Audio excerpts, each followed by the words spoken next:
बीच में जो सेवा की है, चौधरी यशपाल जी से पूज्य लोग इसीलिए याद किए जाते हैं कि जब कभी समाज को जरूरत पड़ती है तो वो समाज के साथ साथ गरीब और किसान के साथ खड़े दिखाई दे रहे हैं। इसीलिए आज भी हम लोग उनको याद कर रहे हैं। वो जहां ईमानदार थे, सच्चे इंसान थे, वहीं उनमें लड़ने की क्षमता थी अपने लोगों के लिए। जहां वो अपने लोगों के सम्मान के लिए लड़ जाते थे, अपने लोगों के सम्मान के लिए झुकते नहीं थे। इसलिए जब हमारे बीच नहीं है, हम उन्हें याद कर रहे हैं। मुझे पूरा भरोसा है कि जो रास्ता उन्होंने दिखाया और संघर्ष का रास्ता बना करके गए हैं, उनके परिवार के लोग, सहयोगी, साथी उसी रास्ते पे चल करके समाज को जोड़ने का काम करेंगे, समाज की तमाम बुराइयों से लड़ने का काम करेंगे। जो लड़ाई किसानों और गरीबों की चौधरी यशपाल जी ने शुरू की, वो उस लड़ाई को हम सब लोग अब कमजोर नहीं होने देंगे। मैं इसके साथ साथ अपने गायक का भी कृष्णपाल जी को बधाई देता हूं। जब जब इन्होंने गाना गाया, उत्साह भर दिया, जोश भर दिया। मैं अभी अध्यक्षता कर रहे पंडित आदरणीय शिव कुमार शास्त्री जी को सुन रहा था। उन्होंने जहां आशीर्वाद दिया है, हम लोगों को जहां आशीर्वाद दिया है, वहीं हमें प्रार्थना कर रहा हूं मैं मां दुर्गा की और मां शाकंभरी देवी के इसी तरह का आपका आशीर्वाद हम लोग पर बना रहे।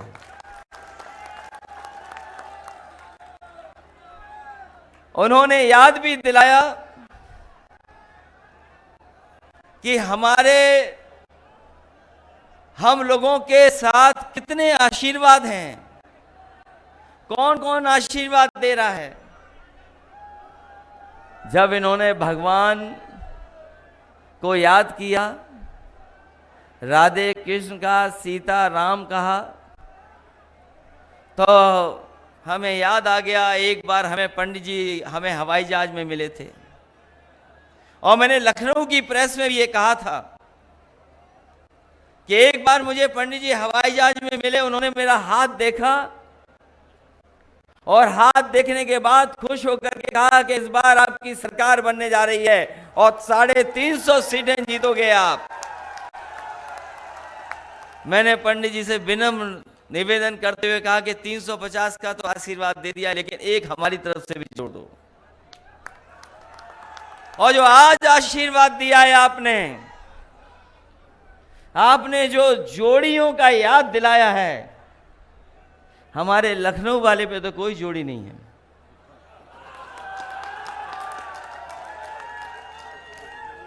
और कहीं वही बात है, हम ये नहीं कहते, हम किसी का अपमान नहीं कर रहे हैं, लेकिन यहां बैठे लोग, जब मैं देख रहा था कि ऋग्वेद की कुछ लाइनें पढ़ी जा रही थी, पंडित जी मंच पर हैं, तो हमारे लोगों ने गीता को भी पढ़ा होगा, गुरु नानक जी को भी पढ़ा होगा। जिन्होंने गीता पढ़ी है वो जानते होंगे कि योगी हम उसको बोलते हैं जो दूसरे का दुख अपना दुख समझे। और गुरु नानक जी को जिन्होंने पढ़ा होगा वो जानते होंगे कि उन्होंने कहा कि माया के बीच में रह के माया से दूर हो, वो योगी होता है।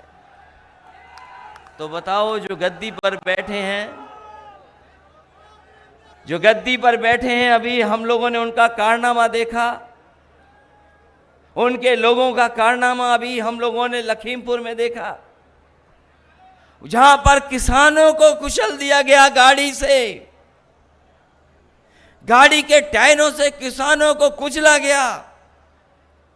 वो किसानों को तो कुचला ही गया है, लेकिन उसके साथ साथ कानून को भी कुचलने की तैयारी थी। जो लोग किसान को कुचल सकते हैं, कानून को कुचल सकते हैं, उन्हें देर नहीं लगेगी कि एक बार वो संविधान को भी कुचल देंगे। इसलिए हम आपसे निवेदन करने आए हैं, जब हम चौधरी यशपाल जी को याद कर रहे हैं तो हमें समाज और देश को कैसे बनाना है। हमारे किसान अन्नदाता हैं, वो हमारा पेट भरते हैं। अन्नदाता हमारा पेट भरता है, हमें पहनने को कपड़े देता है, और उसको इस तरीके से अपमानित होना पड़ रहा। क्या क्या नहीं कहा जा रहा किसान भाइयों, आपको मवाली कहा जा रहा, इनका बस चले तो आतंकवादी कह दें आपको। न जाने कितनी बार अपमानित होना पड़ा है, लेकिन हम अपने किसानों को बधाई देना चाहते हैं। भारतीय जनता पार्टी ने कितना भी अपमानित किया होगा, लेकिन वो अपने संघर्ष से पीछे नहीं हटे हैं। उन्होंने भी ठान लिया है कि जब तक बैठे रहेंगे, जब तक ये 3 कानून वापस नहीं होंगे। और यही हमारे लोकतंत्र की ताकत है कि हम लड़ना भी जानते हैं, गद्दी पे भी बैठाना जानते हैं, और जब मौका मिलेगा तो गद्दी से हटाना भी ये जनता जानती है।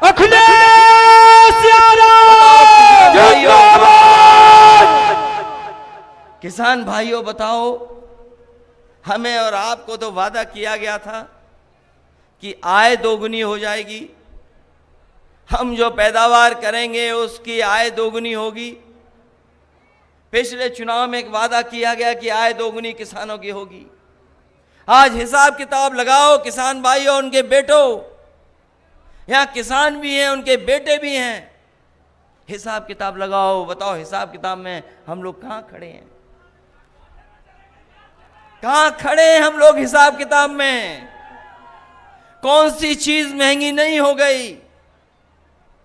अभी तो हमारे गन्ने का हिसाब नहीं मांगा है, गन्ने का बकाया है किसानों का, लेकिन हमारे मुख्यमंत्री कहते हैं किसानों को भुगतान हमने लाखों करोड़ रुपए कर दिया है, और गन्ना न बोया करें क्योंकि डायबिटीज हो जाती है उससे।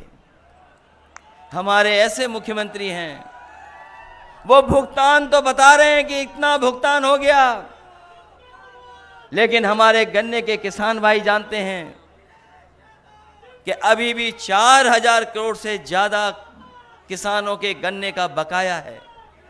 खेतों में गन्ना खड़ा, पिछले साल का भुगतान नहीं। यहां धान नहीं होता, कम धान होता है, लेकिन जिस इलाके में गाड़ी से कुचला गया किसानों को, वो धान का इलाका है। धान की कीमत क्या सरकार ने तय की? 1000 रुपया कुंटल नहीं बेच पा रहा हमारा किसान, 1000 रुपया भी नहीं बिक रहा किसान का। गन्ने का भुगतान नहीं, धान का कीमत नहीं। और सहारनपुर वाले जानते होंगे, बताओ पेट्रोल 100 रुपए पार कर गया कि नहीं कर गया पार? 100 रुपए पार।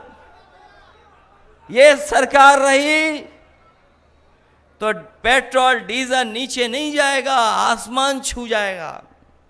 अभी तो 100 पहुंचाया है, थोड़े दिनों बाद 100 से ऊपर पहुंचा देंगे। हमारे बुजुर्ग इशारा कर रहे 2 उंगली से 200 पहुंचा देंगे। बताओ, आय दोगुनी का वादा किया जिन्होंने,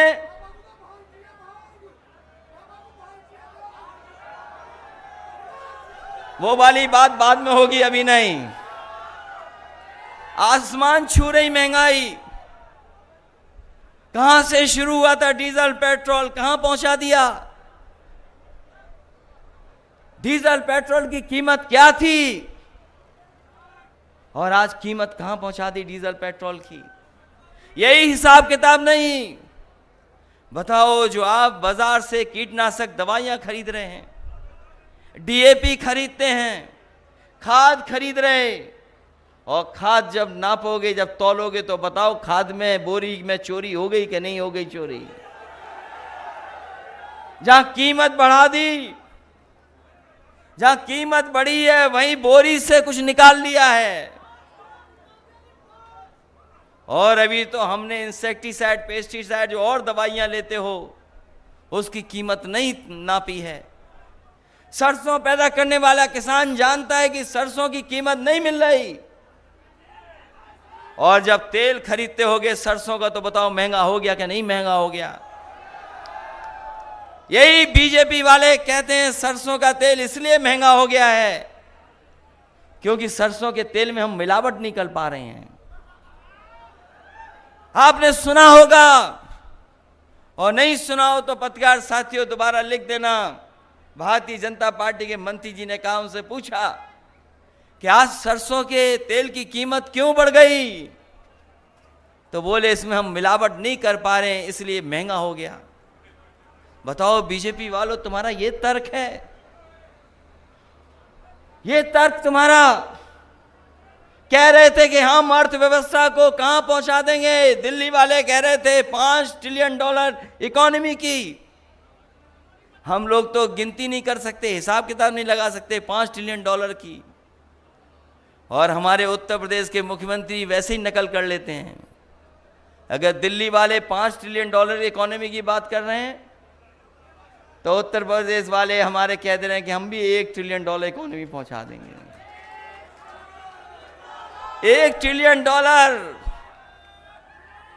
और अभी तो बिजली का हिसाब नहीं मांगा हम लोगों ने। बताओ, जनता हमारी बैठी है, किसान भाई हैं, बिजली के मीटर भी लग गए और मीटर भी तेज भागने लगा, और बिल भी कितना देना पड़ रहा है बताओ आपको। बिल, बिजली का बिल बढ़ा दिया, देना पड़ रहा है ज्यादा। अगर इन चीजों का हिसाब किताब लगाओ तो क्या किसान भाइयों 500 रुपए आपका सम्मान है? आप हिसाब किताब लगाओ इन चीजों का। क्या 500 रुपया महीना जो आपको मिल रहा है वो कोई सम्मान है आपका? ये सम्मान नहीं दे रहे हैं। ये चुनाव से पहले जब आपके अकाउंट में पैसा भेज देते हैं, ये गरीब किसानों को धोखा देने का काम कर रहे हैं। क्योंकि अकाउंट में जब पैसा आ जाता तो हमारा किसान भाई सोचता है चलो कुछ तो आ गया, कुछ तो हमारी मदद हो गई। ये धोखा दे रहे हैं। जब आप अपने पूरे साल का हिसाब किताब लगाओगे तो आप महसूस करोगे कि आपके साथ धोखा देने का काम भारतीय जनता पार्टी कर रही है। धोखा है। और जिस समय गरीबों को सबसे ज्यादा जरूरत थी, जिस समय गरीबों को सबसे ज्यादा जरूरत थी, उस समय भारतीय जनता पार्टी के लोगों ने हमारी गरीब जनता को अनाज छोड़ दिया। कैसे भूल जाओगे कोरोना? कैसे भूलोगे? बीमारी आई, लोगों ने अच्छा इंतजाम किया, सरकारें मदद करती नहीं गरीबों की, लेकिन ये सरकार ऐसी थी जिसने लाठी भी मारी और हमारी जनता को अनाथ भी छोड़ दिया। न जाने कितने लोगों की जान चली गई, न दवाई दे पाए, न अस्पताल में बेड दे पाए, और न ही ऑक्सीजन का सिलेंडर दे पाए। लोग अपने आप भागते रहे। कोई सिलेंडर के लिए भाग रहा था, कोई अस्पताल में भर्ती कराने के लिए भाग रहा था, कोई लाइन लगा करके अस्पतालों में दवाई के लिए भाग रहा था। इस भारतीय जनता पार्टी ने गरीबों को अनाज छोड़ने का काम किया। न जाने कितने लोगों की जान चली गई, जाने चली गई, कोई परवाह सरकार ने नहीं की।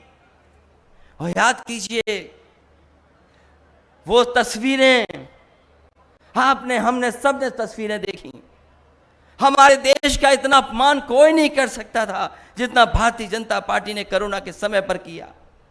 हमारे गरीब लोगों के लिए दाह संस्कार के लिए लकड़ी नहीं दे पाए, और अगर कहीं दाह संस्कार हो भी रहा था, लोग जान न जाएं, उसको छिपाने के लिए टीन शेड लगाने का काम इसी सरकार के मुख्यमंत्री जी ने करने का काम किया। इससे ज्यादा दुख की बात क्या हो सकती है कि हमारे गरीबों का भी सम्मान से दाह संस्कार ये सरकार नहीं करा पाई। और मां गंगा, जिसको हम और आप पवित्र मानते हैं, बताओ कितनी लाशें बह रही थी उसमें। चाहे वो गाजीपुर हो, बक्सर हो, बनारस के आसपास हो, इलाहाबाद हो, उन्नाव हो, कन्नौज हो, गंगा के किनारे लाशें बह रही थी। जब बीजेपी से पूछा कि ये लाशें कैसे बह रही हैं, तो बीजेपी के लोग कहते हैं कि उत्तर प्रदेश की नहीं है, ये बिहार से सब बह करके आ रही हैं। इतना बड़ा झूठ कोई नहीं बोल सकता है कभी गंगा नहीं उल्टी बह सकती। ये यमुना का पानी जो ऊपर से बहता नीचे चला जाता है, बताओ कोई हमें बता दो बुजुर्ग, कोई चीज नीचे से ऊपर कैसे आ जाएगी? कभी कोई चीज ऊपर से नीचे नहीं, ऊपर से नीचे तो बह सकती है, लेकिन नीचे से ऊपर कैसे आएगी कोई चीज हमें बता दो। जब भारतीय जनता पार्टी से पूछा कि ये लाशें कहाँ से आ गईं, तो कहते हैं कि यूपी की लाशें नहीं हैं, ये सब बिहार से उल्टी बह करके आ गईं। जो लोग लाश पर झूठ बोल सकते हैं, गरीब को अनाज छोड़ सकते हैं, चुनाव आएगा तो न जाने क्या कर देंगे, क्योंकि वो जानते हैं भारतीय जनता पार्टी के लोग इस बार जनता तैयार है भारतीय जनता पार्टी का सफाया करने के लिए। इसलिए सहारनपुर के लोगों, हम आपसे निवेदन और अपील करने आए हैं। ये चुनाव कोई छोटा चुनाव नहीं होने जा रहा है, ये छोटा चुनाव नहीं है, ये बहुत बड़ा चुनाव है। देश की तकदीर का चुनाव है, नौजवानों तुम्हारे भविष्य का चुनाव है, किसान भाइयों आपका चुनाव है। इन्होंने जो फैसले लिए हैं वो बड़े बड़े सेठ लोगों के लिए फैसले लिए हैं। याद करो वो नोटबंदी 2017 की, हम कहते कहते थक गए कि ये रुपया काला सफेद नहीं होता, ये रुपया काला सफेद नहीं होता। हम समाजवादी लोग कहते कहते थक गए, रुपया काला सफेद नहीं होता। कोई चीज सफेद और काली होती वो तो हमारा आपका लेन देन काला सफेद होता है। बताओ काला धन कहां खत्म हो गया, कहां भ्रष्टाचार खत्म हो गया? अरे गरीब भाइयों, आपने तो देखा होगा, कभी फंस गए होगे मोटरसाइकिल लेकर के, तो बताओ भ्रष्टाचार खत्म हो गया क्या? अच्छी खासी 100 नंबर गाड़ी बनाई थी, 100 नंबर हमने पुलिस के लिए 100 नंबर बनाई थी। हमारे बाबा मुख्यमंत्री नाम बदल देते हैं, 100 का 112 कर दिया। बताओ 100 से 112 में कौन सी पुलिस बदल गई? ये हमारे पुलिस के लोग भी जानते हैं कि सरकार जाने वाली है, इसीलिए मुस्कुरा रही है सब। और नहीं मानते हो अकेले में पूछ लेना, ये सब जानते हैं। 100 से 112 कर दिया। अभी मामला हुआ यहां पर, नाम बदलने में हमारे मुख्यमंत्री का कोई मुकाबला नहीं है। सहारनपुर के लोगों, अगर कोई पत्रकार साथी यहां से जाए लखनऊ मुख्यमंत्री जी से मिलने, तो जरूरी नहीं जिस नाम से मिल के आएगा वही नाम बचा रहेगा। अगर मुख्यमंत्री जी के पास गए तो नाम बदल देंगे। ये नाम बदलने वाले, रंग बदलने वाले लोग, धोखा देने वाले लोग, इतिहास बदलने का नाम करते हैं ये लोग, इतिहास। अभी आपने देखा होगा बगल में, बताओ बगल में देखा कि नहीं देखा? नाम बदल करके इतिहास मिटाना चाहते थे, लेकिन उन्हें बता दो ये वीरों की धरती है। ये वो लोग हैं जिन्होंने 1857 में इनके पूर्वजों ने अंग्रेजों को हिलाने का काम किया था। कौन भूल जाएगा? कोतवाल धन सिंह गुर्जर को इन्होंने 1857 में अंग्रेजों को हिलाने का काम किया था।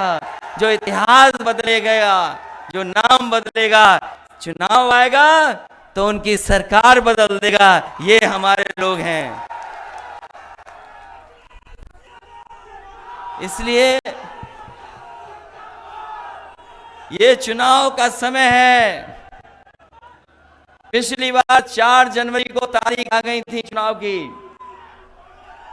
4 जनवरी को। आज हम और आप लोग अक्टूबर में बातचीत कर रहे हैं, एक दूसरे से मिल रहे हैं। अभी त्योहार चल रहा है, नवरात्र के दिन हैं, दशहरा, दिवाली, सब त्योहार मनाइए और दिन नहीं बचे हैं। हिसाब किताब लगाओगे तो बहुत कम दिन बचे हैं। ये जो सरकार में बैठे हुए अन्याय कर रहे हैं उनके दिन बहुत कम हैं। और हमारा इतिहास बताता है, हमारी गाथाएं बताती हैं, कहानियां बताती हैं, हमारे जितने भी ग्रंथ हैं वो बताते हैं कि कोई भी अहंकारी हुआ है वो बचा नहीं है। अहंकारी को जनता ने सबक सिखाने का काम किया। ये अहंकारी तो है कि हम एफआईआर नहीं लिखेंगे, हम दोषियों को नहीं पकड़ेंगे, ये अहंकारी तो है। आपने गाड़ी से कुचल दिया, एफआईआर नहीं रहे थे। जब दल लड़े, समाजवादी लोग लड़े, हर जगह पर लड़े, गिरफ्तारी दी, पुलिस से टकरा गए, तब जाकर के देखो ये एफआईआर लिखी जा रही है, जेल भेजना पड़ा। बताओ, गृह राज्य मंत्री, उनके बेटे पे आरोप और सरकार बचा रही हो, और जांच अगर करने कोई जाएगा तो बताओ कैसे जांच होगी। अगर कोई गृह राज्य मंत्री होगा तो पुलिस का कोई अधिकारी जाएगा तो पहले सलूट मारेगा, सलूट मार करके पूछेगा, और पूछने के बाद फिर सलूट मारेगा, तब जाएगा। तो बताओ कौन सी जांच हो जाएगी। इसलिए साथियों, ये सरकार के लोग कुछ भी कर सकते हैं, इसलिए हमें और आपको सावधान रहना है। हमारे देश की पहचान है कि हम सब एक होकर के रहे हैं, हमारा समाज मिलजुल करके रहा है। दुनिया में जो हमारी पहचान है वो यही पहचान है कि सब जाति के लोग, सब धर्म के लोग मिल करके रहते हैं, एक साथ रहते हैं, एक छत के नीचे रहते हैं। ये हमारी पहचान है। ये इसीलिए कभी जात पर, कभी धर्म पर बात करते हैं, क्योंकि कारोबार और काम हमें जोड़ता है। कारोबार पे बात नहीं करेंगे क्योंकि कारोबार हमें और आपको जोड़ता है, काम हमें जोड़ता है, हमें और आपको, अर्थव्यवस्था हमारी और आपको जोड़ती है। इसलिए कारोबार पे ये बात नहीं करेंगे, कारोबार पे बात नहीं करना चाहते हैं, क्योंकि समाज जुड़ करके रहता है कारोबार से। कोई खेती करता है, कोई बुनता है, कोई पहनता है, कोई सिलता है, कोई काटता है, क्योंकि कारोबार हमें जोड़ता है। ये कारोबार को ठप कर रहे हैं, एक एक करके सब चीजें बेच दे रहे हैं, बिकना शुरू हो गई चीजें। हवाई जहाज बिक गए, हवाई जहाज जहां खड़े होते हैं वो एयरपोर्ट बिक गए। पहले हवाई जहाज बेच दिए, एयरपोर्ट बेच दिए, अब ट्रेनें भी बिक रही हैं और बाद में रेलवे स्टेशन भी बिक जाएंगे। सब चीजें बेच दे रहे हैं, सब चीजें। और जब सब चीजें बिक जाएंगी तो बताओ, जो संविधान में बाबा साहब ने जो हमें अधिकार दिए हैं, उन अधिकारों का क्या होगा? क्या होगा अधिकारों का जो बाबा साहब भीमराव अंबेडकर जी ने संविधान में हमें मौका दिया, अधिकार दिए? ये चीजें जब बिक जाएंगी तो कोई नहीं हमें सम्मान देगा, कोई स्थान नहीं देगा। कोई सोच सकता था कि हवाई जहाज बिक जाएंगे, एयरपोर्ट बिक जाएंगे, पानी का जहाज जहां खड़ा होता है वो सब बिक गया। ये तार बेच रहे हैं, बिजली के कारखाने बेच रहे हैं, सब बेचे दे रहे हैं। और जो इतिहास को जानते होंगे हमारे लोग, याद करना, अंग्रेज आए थे इस देश में, अंग्रेज कारोबार करने आए थे। जो ईस्ट इंडिया कंपनी आई थी वो 2-3 चीजों का कारोबार करती थी। धीरे धीरे उन्होंने कारोबार बढ़ा लिया और अंग्रेजों ने एक कानून पास किया इंग्लैंड में, और उस कानून से वो जो कंपनी थी, जो कारोबार करने आई थी, व्यापार करने आई थी, ईस्ट इंडिया कंपनी, वो सरकार बन गई। केवल एक कानून इंग्लैंड में पास हुआ, उससे कारोबार करने वाली ईस्ट इंडिया कंपनी सरकार बन गई। और देखो भारतीय जनता पार्टी का खेल, एक एक कर करके सब प्राइवेट हाथों में बेच दे रहे हैं। हो सकता है एक दिन सरकारी कंपनी को बिक जाए और ये सरकार भी आउटसोर्स करके चले जाएं कि हम नहीं चलाएंगे, आउटसोर्स होकर के सरकार चलेगी। सोचिए किस लिए लोगों ने अपनी जानें दी हैं। ये इलाका वो है जहां पर हिंदू और मुस्लिम एक होकर के आजादी के लड़ाई लड़ी है। अगर तोपों से भी उड़ा दिया गया तो आजादी के दीवानों ने आजादी के लिए संघर्ष नहीं कम किया। यहाँ के नौजवान अपनी जान पर खेल गए और उस समय देश को आजादी दिलाने के लिए लड़ते रहे। ये वो धरती है, ये सब बेच रहे हैं, बेच देंगे, क्योंकि इन्हें केवल कुर्सी चाहिए, सत्ता चाहिए। हम समाजवादी लोग गरीब और किसान को आगे बढ़ाना चाहते हैं। हमारी पहचान है गंगा जमुना तहजीब। यही यमुना नदी हमारे गांव से भी, हमारे शहर से भी निकल करके जाती है। ये जो आपकी यमुना नदी है, यही तो है यमुना नदी, दिल्ली को छूते हुए। यहां तो साफ सुथरी है, यहां तो यमुना बहुत साफ है, लेकिन जैसे ही दिल्ली पहुंचती तो बताओ कितनी गंदी हो जाती है। गंदी होते होते चंबल से मिल जाती है हमारे शहर में जाकर के, और यही नदी है जो संगम में मिल जाती है। बताओ, नदियों को साफ करने का संकल्प लिया था, मां गंगा को साफ करने का संकल्प लिया था। दिल्ली वालों को दिल्ली नहीं दिखाई दे रही और लखनऊ वालों को मथुरा नहीं दिखाई दे रही कि बताओ यमुना कितनी गंदी बह रही है। और जो हमारी मिली जुली तहजीब है, जहां हिंदू और मुस्लिम एक साथ रहते हैं, मिल करके रहते हैं, उस तहजीब को खत्म करना चाहते हैं, उस पहचान को खत्म करना चाहते हैं। लेकिन हम बधाई देंगे अपने किसानों को कि किसानों के आंदोलन से किसान एक हो गया।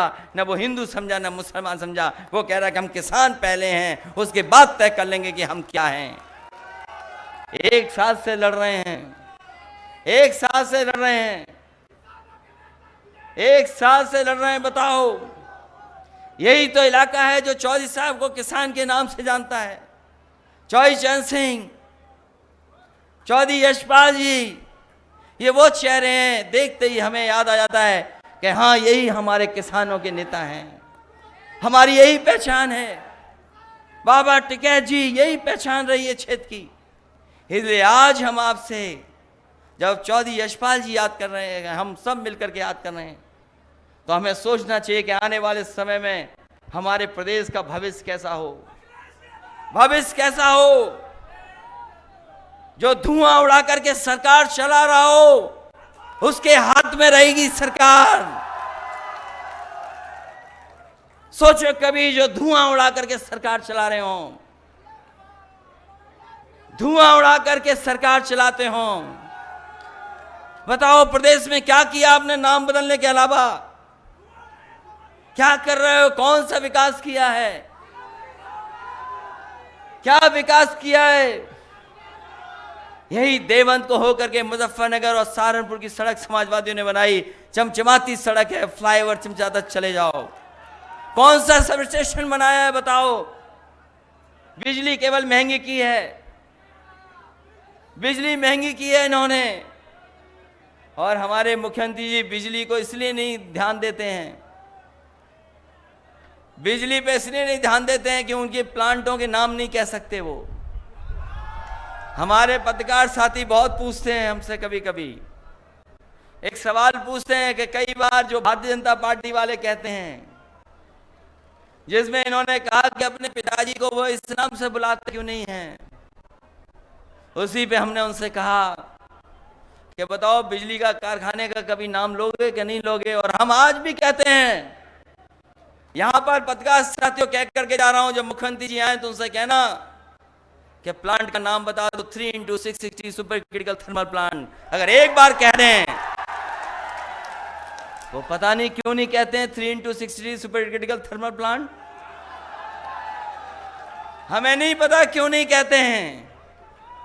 जब कह नहीं पाते तो बिजली कैसे बनाएंगे?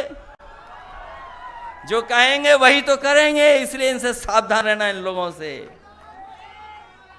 बोलो, सावधान रहोगे कि नहीं रहोगे आप लोग? आपको सावधान रहना पड़ेगा। और हमने सुना है कि बड़े मुख्यमंत्री हट रहे हैं बगल में, आपके बगल में तीसरे मुख्यमंत्री आ गए हैं, तीसरे मुख्यमंत्री हैं बगल में। उत्तराखंड पीछे होगा ना, बहुत दूरी नहीं है। हम तो कहेंगे उत्तराखंड का भला चाहते हो तो इन मुख्यमंत्री का ट्रांसफर यहीं कर दो, जिस प्रदेश से आए उसी प्रदेश में वापस भेज दो। वो दूसरों को कह रहे हैं एनआरआई, हम तो कह रहे हैं 3 बार हटे हैं मुख्यमंत्री, चौथे हमारे प्रदेश से ले लो। इसलिए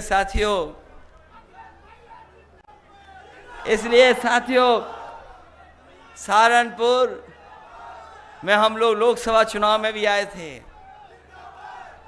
और उस समय हम लोग को आपने आशीर्वाद दिया था। उस समय आशीर्वाद मिला था, आपके सहारनपुर आसपास सीटें जीत गए थे। वो लड़ाई बहुत बड़ी थी, बहुत अलग लड़ाई थी। हम लोग बीजेपी को रोकना चाहते थे, सपा बसपा का अलायंस किया। हमें कोई भी जोखिम उठाना पड़ा होगा, कोई घाटा स्वीकार करना पड़ा होगा, हमने स्वीकार किया, लेकिन हम बीजेपी को रोकना चाहते थे। और आज भी हम कह के जा रहे हैं, ये हमारी और आपकी और समाजवादियों की जिम्मेदारी है। पहले आपकी भी जिम्मेदारी है, हमारी जिम्मेदारी भी है कि इस बीजेपी को रोकना है। अगर नहीं रोक पाए तो जैसे किसान को कुचल दिया उसी तरीके से संविधान को ये लोग कुचल देंगे। अगर 2019 में रोक लेते किसान भाइयों, अगर 2019 में रोक लेते हम लोग, तो ये 3 काले कानून नहीं आते। ये 3 काले कानून इसलिए आए क्योंकि उत्तर प्रदेश से ज्यादा जीत गए ये लोग। ये ज्यादा जीत गए उत्तर प्रदेश से। पहले भी सरकार यहीं से बनी इनकी, पिछली बार भी बनी इनकी। और हम तो एक ही जानते हैं नियम दुनिया का, जो जहां से आएगा वहीं से निकाला जाएगा।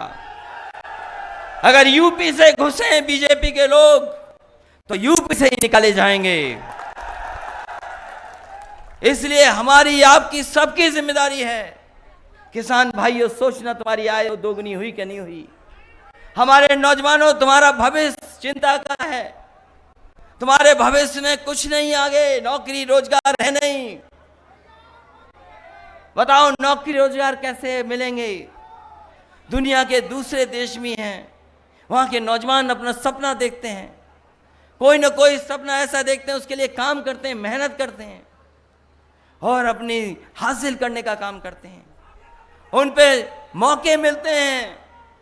लेकिन जिस तरह की सरकार चल रही है उद्योगपतियों के सारे पर, हमारे नौजवानों को कोई मौका नहीं मिल रहा है।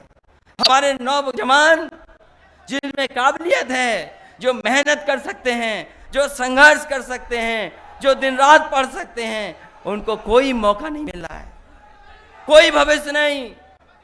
ये दुनिया की चीजें दिखाते हैं कि हम $5 ट्रिलियन इकोनॉमी कर देंगे, हम इतनी बड़ी इकोनॉमी कर देंगे। ये बताओ, जब आपने विज्ञापन दिया तो विज्ञापन में अमेरिका की फोटो चोरी करके ले आए, आप फैक्ट्री की चोरी ले आए, कलकत्ता का फ्लाईओवर ले आए। अरे हमारा फ्लाईओवर लगा देते, अगर मुजफ्फरनगर से लेके लगे देवबंद होकर के जो जाता है फ्लाईओवर, उसी की तस्वीर लगा देते तो शायद कोई मान जाता कि उत्तर प्रदेश का विकास है। मैं जानता हूं यहां पर लखनऊ जाने के लिए बहुत समय लगता है। मुझे याद है जब समाजवादी सरकार बनी थी, 12 से 17 एक्सप्रेसवे समाजवादी सरकार ने बनवाया था। सबसे पहला उद्घाटन भी किया था नोएडा से लेकर के आगरा वाला, पहले साइकिल से उद्घाटन किया, फिर सरकार बनने के बाद उद्घाटन कर दिया। इसलिए आपसे कह करके जा रहा हूं, मुझे याद है जब कैराना का चुनाव जीते थे, आपने और हमें आरएलडी ने मिलकर के चुनाव जीतने का काम किया था। हमने अपना प्रत्याशी उन्हें दे दिया, उनका चुनाव चिन्ह रख लिया। बीजेपी वाले बोले ये कौन सा गठबंधन है? हमने कहा ये चमत्कारी गठबंधन है। और याद करो कैराना में समाजवादी पार्टी और आरएलडी तुरंत जीत गई थी, ये चुनाव जीत गए थे। उस समय जब चुनाव जीतने के बाद मैंने लखनऊ से कहा था कि समाजवादी सरकार बनेगी तो हमारे कैराना के लोगों को और वेस्टर्न यूपी के लोगों को लखनऊ आने में 4 से 4.5 घंटे से ज्यादा टाइम नहीं लगेगा। 4.5 घंटे में लखनऊ पहुंच जाएंगे। ऐसी सड़क से जोड़ने का काम करेंगे। और आज फिर कह के जा रहा हूं मैं, अगर एक्सप्रेसवे समाजवादी लोगों ने बलिया और गाजीपुर के लिए जोड़ दिया, कभी लोग बलिया से चलते थे, गाजीपुर से चलते थे, लखनऊ में 8-8, 10-10 घंटे में पहुंचते थे। बहुत टाइम लगता था, राजधानी नहीं पहुंच पाते थे। मैं आपको भरोसा दिला के जा रहा हूं, 3 महीने 4-5 महीने बाद सरकार बनने जा रही है। सबसे पहले अगर किसी सड़क का नारियल टूटेगा तो नारियल को तोड़ने का काम करेंगे और सड़क की शुरुआत होगी। इधर के इलाके के लोग 4 और 4.5 घंटे में लखनऊ पहुंच जाएं, वैसी सड़क बनाने का काम समाजवादी लोग करेंगे। और अगर विकास के लिए हमें एम्बुलेंस बढ़ानी पड़ी तो एम्बुलेंस बढ़ाएंगे, और पुलिस थोड़ा ठीक चले, अगर उन्हें गाड़ी बढ़ानी पड़ी तो गाड़ी भी बढ़ाएंगे उनकी। और हम आपको कह करके जा रहे हैं कि किसानों के लिए हमें अलग से भी बजट का इंतजाम करना पड़े। पिछली बार भी जब हम लोगों ने रेट बढ़ा दिया था, भुगतान नहीं कर पा रहे थे, तो बजट से पहली बार 2000 करोड़ रुपए दे करके किसानों का भुगतान करने का काम किया था। इसलिए मैं कह के जा रहा हूं कि समाजवादी सरकार बनेगी तो कोई ना कोई फंड ऐसा रखा जाएगा जिसमें इंतजाम रहेगा कि हमारे किसान को तकलीफ नहीं हो, परेशानी नहीं हो, उसका भुगतान तुरंत हो जाए, क्योंकि उसकी रोजी रोटी और सब कुछ उसी से चलता है। इसलिए तुरंत भुगतान करने का इंतजाम भी समाजवादी लोग करने का काम करेंगे। जो अस्पताल बनवाया था सहारनपुर में आधा अधूरा है, जहां एम्बुलेंस देंगे वहीं अस्पताल में भी अगर ज्यादा बजट दे करके हमारे गरीबों के इलाज के लिए अगर ज्यादा बजट देना पड़ेगा, उस अस्पताल को भी अच्छा बना करके हम लोग और गरीबों का इलाज अच्छा हो सके वो इंतजाम करेंगे। और हम कह करके जा रहे हैं, इस गांव में बहुत हमें सम्मान मिला इस गांव में, और यहाँ के लोगों ने बहुत प्यार सम्मान दिया, ये हम सब लोग कभी नहीं भूल सकते। इस गांव से जुड़ाव हो गया, इस परिवार से हमारे रिश्ते और मजबूत हो गए। इसे सम्मान देने का काम हम लोग करेंगे। और अपने गांव में कुछ बड़ा काम भी करना चाहोगे तो हम आपको भरोसा दिलाते हैं, दोनों जिलाध्यक्ष जी को भी, इंद्रसेन जी को भी, रुद्रसेन को भी, कोई बड़ा काम करना चाहोगे तो हमें बता देना, सबसे पहले काम करने का काम करेंगे।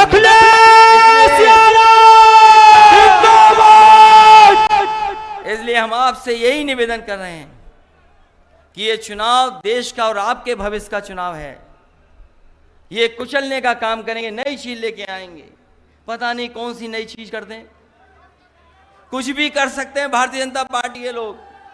इसलिए सावधान रहना, यूपी के चुनाव के लिए कुछ भी कर सकते हैं ये लोग, इसलिए सावधान रहना और समाजवादियों की मदद करना।